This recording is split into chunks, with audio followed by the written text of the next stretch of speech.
ফেরেশতাদের জীবনযাপন কেমন?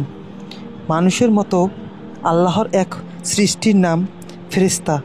ফেরেশতারা এমন নুরানি মাখলুক, তাদের নিজস্ব জগতে তাদের আকার আকৃতি আছে, কিন্তু মানুষের কাছে তাদের প্রকাশ্য কোনো আকার আকৃতি নেই।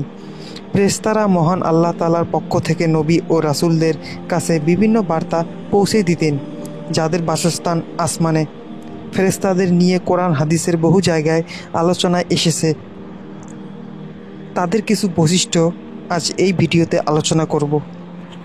তারা নূরের তৈরি। আল্লাহ তাআলা এই জাতিকে নূর থেকে সৃষ্টি করেছেন। তারা মানুষের মতো রক্ত মাংসের সৃষ্টি নয়। মানব জাতিকে সৃষ্টি করার আগেই তাদের আল্লাহ তাআলা সৃষ্টি করেছেন। আয়েশা রাদিয়াল্লাহু তাআলা আনহা বলেন, রাসূলুল্লাহ সাল্লাল্লাহু আলাইহি সাল্লাম বলেছেন, ফেরেশতাদের নূর দ্বারা সৃষ্টি করা হয়েছে, আর জিন জাতিকে সৃষ্টি করা হয়েছে ধোঁয়াশূন্য অগ্নিশিখা থেকে, এবং আদম আলাইহিস সালামকে সৃষ্টি করা হয়েছে ওই বস্তু থেকে যে সম্পর্কে তোমাদের বর্ণনা করা হয়েছে।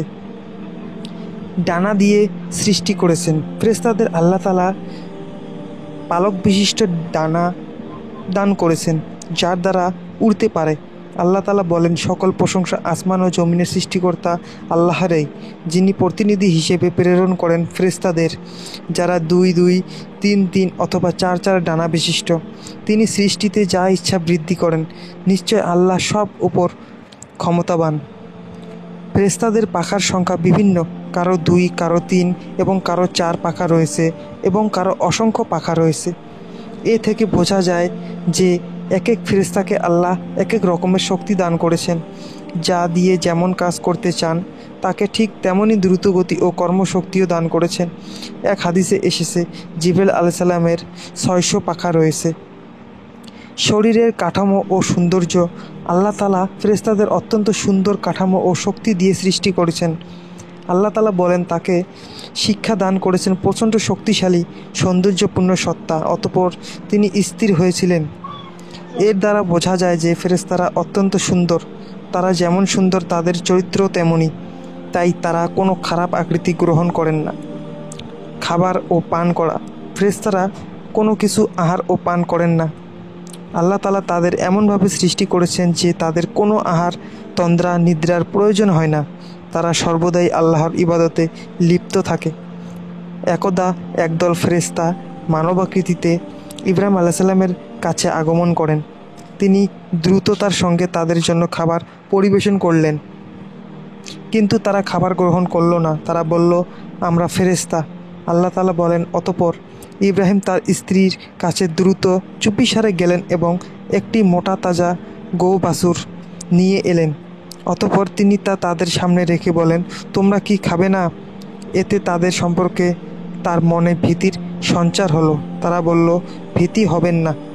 আর তারা এক জ্ঞানী পুত্র সন্তানদের সুসংবাদ দিল। তারা ক্লান্তও হয় না। ফেরেশতারা কখনো বিরক্ত কিংবা ক্লান্তি বোধ করেন না। মানুষ যেভাবে অনেক পরিশ্রমের ফলে ক্লান্তি ভোগ করে, তারা সেই রকম নয়। আল্লাহ তাআলা বলেন, তারা দিন রাত ও পবিত্রতা ও মহিমা ঘোষণা করে। তারা ক্লান্ত হয় না। তারা যে কোনো রূপ ধারণ করতে পারে। ফেরেশতাদের আল্লাহ তাআলা এমন যোগ্যতা দিয়েছেন যে তারা যখন যে রূপ ধারণ করতে মন চায় তা ধারণ করতে পারে। জাবের রাদিয়াল্লাহু তাআলা আনহু থেকে বর্ণিত, রাসূলুল্লাহ সাল্লাল্লাহু আলাইহি সাল্লাম বলেন, জিবরাইল আলাইহিস সালামকে দেখলাম। তার কাছাকাছি সদৃশ্য ব্যক্তি হচ্ছে দিহিয়া। তাদের বংশবিস্তার হয় না। ফেরেশতারা কোনো লিঙ্গের অন্তর্ভুক্ত নয়। তাদের আল্লাহ তাআলা কোনো প্রবৃত্তি দেননি। কামভাব সৃষ্টি হয় না। তারা বিবাহ শাদী করেন না এবং তাদের বংশবিস্তার হয় না। আল্লাহ তাআলা বলেন, আর তারা বলে, দয়াময় আল্লাহ সন্তান গ্রহণ করেছেন, তিনি পবিত্র মহান। তারা ফেরেশতাকেও তার সম্মানিত বান্দা। ফেরেশতাদের সংখ্যা। তাদের সংখ্যা আল্লাহ ছাড়া কারো জানা নেই। তাদের সংখ্যা একটি হাদিস থেকে অনুমান হয়। মেরাজের ঘটনা বর্ণনার সময় রাসূল সাল্লাল্লাহু আলাইহি সাল্লাম বলেন, অতঃপর বাইতুল মামুরকে আমার সামনে প্রকাশ করা হলো। আমি জিবরাইল আলাইহিস সালামকে জিজ্ঞাসা করলাম। তিনি বললেন, এটি বাইতুল মামুর। প্রতিদিন এখানে 70,000 ফেরেশতা নামাজ আদায় করে। এরা এখান থেকে একবার বের হলে দ্বিতীয়বার ফিরে আসে না। উত্তম চরিত্রের অধিকারী। ফেরেশতারা উত্তম চরিত্রের অধিকারী। তাদের কাজকর্মে সততা ও নিষ্ঠা ছাড়া অন্য কিছু পাওয়া যাবে না।